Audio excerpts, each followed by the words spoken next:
হাইকোর্টের দ্বারস্থ তো হবই যদি ও অ্যারেস্ট না হয়।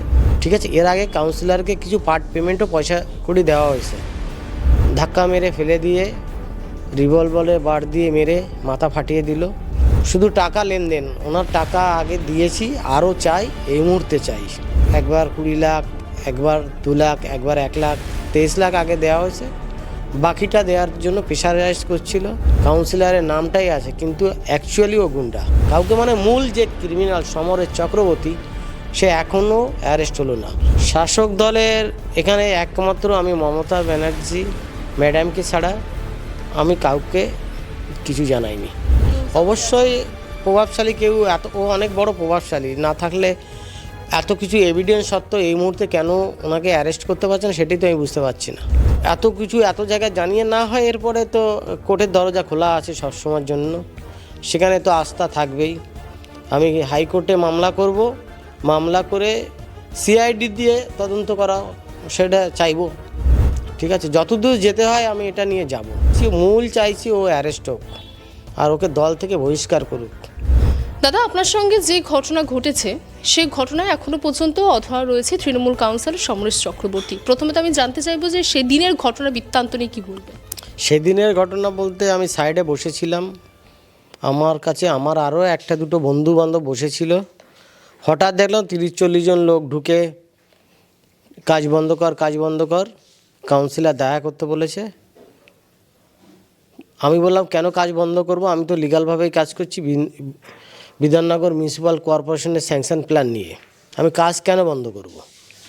ঠিক আছে, এর আগে কাউন্সিলরকে কিছু পার্ট পেমেন্টও পয়সা করে দেওয়া হয়েছে। সেগুলো অডিও ভিডিও সবই আমার কাছে আছে, ওগুলো আমি মিডিয়াকে অন্য মিডিয়াকে দিয়েছি। তারপরে ধাক্কা মেরে ফেলে দিয়ে রিভলভারে বার দিয়ে মেরে মাথা ফাটিয়ে দিল।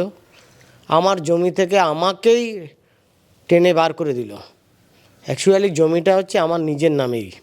ঠিক আছে, নিজের নামে নিজেই প্ল্যান স্যাংশন করে বিল্ডিং বানাচ্ছিলাম। তো আমি খুব এখন আতঙ্কের মধ্যে আছি। এখনও পর্যন্ত মানে কাউন্সিলর অ্যারেস্ট হয়নি। আপনার সঙ্গে কি পুরনো কোনো শত্রুতা ছিল? না, পুরনো কোনো শত্রুতা কিছু নেই। ঠিক আছে, শুধু টাকা লেনদেন, ওনার টাকা আগে দিয়েছি, আরও চাই, এই মুহূর্তে চাই। ঠিক আছে, কত টাকার লেনদেনের কথা বলছেন? উনি তো 50 লাখ বলেছিল, তার ভিতরে আগে একবার 20 লাখ, একবার 2 লাখ, একবার 1 লাখ, 23 লাখ আগে দেওয়া হয়েছে। বাকিটা দেওয়ার জন্য প্রেশারাইজ করছিল, সেটা দিতে দেরি হয়েছে বলেই লোকজন পাঠিয়ে দিয়ে কী হাল করেছে সেটা তো দেখতেই পাচ্ছেন এটা সামনে। কি আপনার জমিতে কাজের জন্যই? হ্যাঁ, এটা আমার জমিতে কাজের জন্য ওর ডেভেলপমেন্ট ফিস চাইছে। ঠিক আছে, মানে রংদারি গুন্ডা কিন্তু এটা গুন্ডা ছিলাম। আইনগতভাবে তো এটা কোনো টাকা নেওয়ার আইনত নেই, ওটা আইনটা ও তৈরি করেছে, ও একটা গুন্ডা। ঠিক আছে, কাউন্সিলরের নামে খালি কাউন্সিলরের নামটাই আছে কিন্তু অ্যাকচুয়ালি ও গুন্ডা। না হলে এইভাবে লোক পাঠিয়ে মারধর করতে পারে না। আচ্ছা, এর আগে যখন আপনার কাছে টাকা চেয়েছিল, যেমনটা বললেন আপনি দিয়েছেন, হ্যাঁ, সেই মুহূর্তে কি প্রতিবাদ করেননি যে কেন চাইছেন? না না, সেটা তো আমি বলেছি, অডিও তো ভিডিও তো সেখানে বলা আছে, দাদা আমি তো কর্পোরেশনের স্যাংশন নিয়ে করছি। না না, এটা তোমাকে করতেই হবে, তুমি যে কর্পোরেশনের স্যাংশন না জানা, আমাকে আমার ডেভেলপমেন্ট ফি দিতেই হবে, তবেই কাজ করতে পারবে, না করতে পারবে না। এবার ভয়তে ঝামেলায় যাব না, জড়াবো না, তাই ভাবছিলাম কিছু দিয়ে টিয়ে যদি কাজ করা যায়। ঠিক আছে, কিন্তু দিয়েও তো কোনো ইয়ে নেই, দেরি হয়েছে বলেই লোক পাঠিয়ে দিয়ে মেরে জমি থেকে বের করে দিচ্ছে। আপনার কি ঠিক এখন এই আছে, মুহূর্তে কাজ আতঙ্কে কাজ বন্ধ আছে, আতঙ্কে আছি, এখনও পর্যন্ত কাজটা চালু করিনি। কবে ও অ্যারেস্ট হবে আশা রাখবো। মাননীয় মুখ্যমন্ত্রীর কাছে ওনাকেও মেল করেছি যে দল সঠিক পদক্ষেপ নেবে।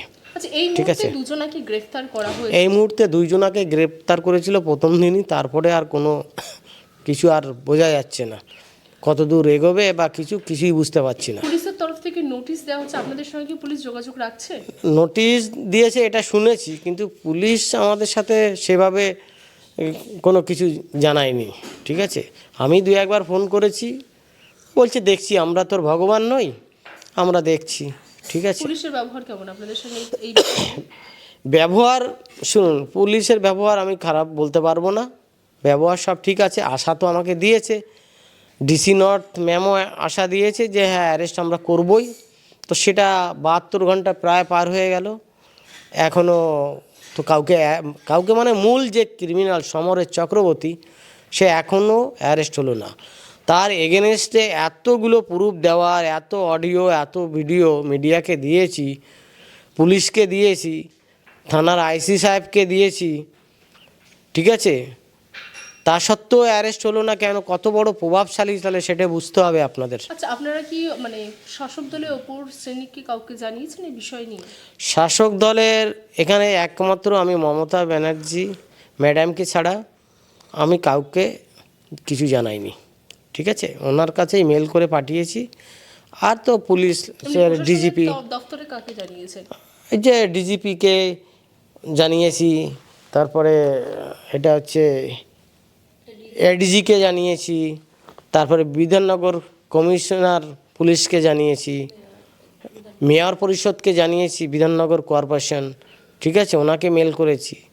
যাকে যাকে করার দরকার সবাইকে চিঠি আপনাকে কি চাপা, ঠিক আশ্বাস আছে। দেওয়া হয়েছে সেখান থেকে? সেখান থেকে এখনও কিছু আমার কাছে কিছুই আসেনি, কোনো আশ্বাসই আসেনি। শুধু ডিসি ম্যাম বলেছে যে আমরা তদন্ত করছি, খুব তাড়াতাড়ি অ্যারেস্ট করব, আচ্ছা, ব্যাস এটুকু। এই মুহূর্তে তার মানে সম্পূর্ণ পুলিশের উপরে আস্থা রাখছেন? পুলিশের ভিতরে আস্থাও আছে, কিন্তু বাকিটা আস্থাটা আছে শুধু নোটিশ চাপালে তো হবে না, সেটা তো গ্রেপ্তার করে দেখাতে হবে। পুলিশ চাইলে তো সব কিছু করতে পারে, এটুকু জানি। আপনার কি মনে হচ্ছে ওনার পিছনে প্রভাবশালী কেউ? অবশ্যই প্রভাবশালী কেউ, ও অনেক বড় প্রভাবশালী, না থাকলে এত কিছু এভিডেন্স সত্ত্বেও এই মুহূর্তে কেন ওনাকে অ্যারেস্ট করতে পারছে না সেটাই তো আমি বুঝতে পারছি না। পুলিশ এই খুব আতঙ্কে আছে। ওই তো পুলিশে একই কথা বলছে যে আমরা তদন্ত করছি, খুব তাড়াতাড়ি অ্যারেস্ট করব। 24 ঘন্টা আলটিমেটাম দেওয়া হচ্ছে, যদি গ্রেফতার না করতে পারে তারপরে পুলিশের কি বক্তব্য, কি বলছে তারা? তা 24 ঘন্টা দেখুক ওনারা, সেটা পুলিশের বক্তব্য। পুলিশ যদি 24 ঘন্টায় না অ্যারেস্ট করতে পারে কি করবে সেটা পুলিশ জানে। তারপরেও যদি আমি এইগুলো এত কিছু এত জায়গায় জানিয়ে না হয়, এরপরে তো কোর্টের দরজা খোলা আছে সবসময়ের জন্য, সেখানে তো আস্থা থাকবেই। আমি হাইকোর্টে মামলা করব, মামলা করে সিআইডি দিয়ে তদন্ত করা সেটা চাইবো, ঠিক আছে, যতদূর যেতে হয় আমি এটা নিয়ে যাব, ঠিক মানে আছে। এই মুহূর্তে যদি পুলিশের তরফ থেকে যে আশ্বাস দিয়েছে না পূর্ণ করতে পারে, আপনারা তাহলে হাইকোর্টের দ্বারস্থ হবে? হ্যাঁ অবশ্যই। আমার মানে এটুকু বিশ্বাস, মাননীয় মুখ্যমন্ত্রী যদি এটা জানতে পারেন, এখনও জানতে পেরেছে কিনা জানি না, জানতে পারলে অবশ্যই এর লিগ্যাল অ্যাকশান নেবেনই উনি, একদম 100%। আমরা তৃণমূল করি বা তৃণমূলকে ভালোবাসি, ঠিক আছে, উনি এর বিরুদ্ধে উনি করবেনই, ব্যবস্থা নেবেনই মাননীয় মুখ্যমন্ত্রী। আচ্ছা, আপনি এই মানে এখন তো উনি কাউন্সিলরের পদে আছেন, কি ধরনের ব্যবস্থা চাইছেন? ব্যবস্থা চাইছি, আগে তো কাউন্সিলর পদ থেকেই ওনাকে সরানো উচিত, সঠিক তদন্ত করা উচিত যে উনি আমার কাছ থেকে টাকা নিয়েছে কি না। আমি তো সব এভিডেন্স দিচ্ছি, ভিডিও ফুটেজ দিচ্ছি, অডিও দিচ্ছি, সব কিছু দেখুক, পুলিশ তদন্ত করুক, তবেই জানতে পারবে। টাকাটা কি ফেরত চাই? তারপরে এই যে আমাকে মেরেছে, ও লোক পাঠিয়ে দিয়ে আমাকে মারিয়েছে, ঠিক আছে, ওই তো করিয়েছে জিনিসটা, সবাইকে অ্যারেস্ট করুক, ঠিক আছে, অন্য সবাইকে অ্যারেস্ট করুক, তা নিয়েও আমার মাথা ব্যথা নেই। আমার শুধু কাউন্সিলরকে অ্যারেস্ট করতে হবে, সমরেশ চক্রবর্তীকে, ঠিক আছে। বাকি লোক তো তারা শুধু নামমাত্রায় লোক, তাদের তো পাঠিয়েছে, ঠিক আছে। আচ্ছা, আপনি যেটা বললেন যে আপনি টাকা দিয়েছেন এর আগে ওনাকে, উনি হ্যাঁ। চেয়েছেন, এখন যেহেতু এটি আইনের দিকে চলে যাচ্ছে, সেই টাকাটা কি ফেরত চাইছেন, যে টাকাটা আপনি দিয়ে দিয়েছেন অলরেডি? সেটা যদি ন্যায় বিচারক যদি দেয় ফেরত, সেটা দেবে, ঠিক আছে। সেটা নিয়ে আমার এখন এই মুহূর্তে কিছু বলতে চাইছি না, ওটা যদি পাওয়ার কোনো রাস্তা থাকে তো দেবে, আর নয় চাইছি ও অ্যারেস্ট হোক, আর ওকে দল থেকে বহিষ্কার করুক। তার কারণ কি, ও তো একটা কাউন্সিলরের যা ভাবমূর্তি থাকা উচিত, ও শুধু আমার কাছ থেকে না, পাশে একটা প্রমোটার আছে বাপি দা বলে, ওনার কাছ থেকেও নেয়, অন্য মিডিয়াও ওনার কাছ থেকে সব ইনফরমেশনগুলো নিয়ে গেছে, থ্রেড দিচ্ছে ওনার কাছ থেকে 450 টাকা স্কোয়ার ফিট, আমার কাছ থেকেও চেয়েছে, আমাকেও থ্রেড দিয়েছে, ওনার কাছেও নিয়েছে, কালী পুজোর চাঁদা বাবদ জুলুম করে 1 লাখ টাকা নিয়েছে, ওনার কাছ থেকে 5 লাখ টাকা নিয়েছে, এগুলো তো চলছে। উনি অ্যাকচুয়ালি নামে কাউন্সিলর, মুদ্রা কথা আছে তোলাবাজ। আচ্ছা, এর আগে কি কখনো অভিযোগ করেননি ওনার নামে? এত অভিযোগ উঠছে ওনার নামে অভিযোগ মানে অ্যাকচুয়ালি ও তো তৃণমূলের, এই জন্যই অভিযোগটা আগে করতে যায়নি, সাহসও পায়নি। ঠিক আছে, আমার যদি এইভাবে মাথা ফাতা না ফেটে যেত হয়তো আমি এটা করতামও না। ঠিক আছে, কেন সাহস পাননি? সাহস, হ্যাঁ সাহস এই কারণেই পায়নি, এদের তো অনেক বড় বড় মাথার পরে লোক থাকে। ঠিক আছে, তার জন্য আমরা এই সমস্ত ঝামেলায় জড়াতে চাই না। ছোট ছোট বাচ্চা আছে, ফ্যামিলি নিয়ে থাকবো, কাজ করব, তার ভিতরে যদি এই সমস্ত বাধা বিঘ্ন আসে কিছু দিয়ে ঠুয়ে যদি কাজ করে বেরিয়ে আসতে পারে সেটাই যথেষ্ট। কিন্তু সেটা যদি সীমা অতিক্রম করে কাউকে অ্যাটেম্প টু মার্ডার করতে লোক পাঠিয়ে দেয় তাহলে তো সেখানে আর বসে থেকে গিয়ে মৃত্যুর আগে তো কিছু দেখে যেতে হবে না। আশঙ্কায় আছেন? আশঙ্কায় তো অবশ্যই, পরবর্তীতে এর থেকে আমি সেটাই তো আশঙ্কায় আছি যে এখনও কেন অ্যারেস্ট হচ্ছে না।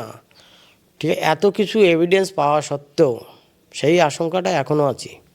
উনি কি শাসক দলে আছেন বলে আপনার মনে হয় যে এখনো পর্যন্ত গ্রেফতার হয়নি?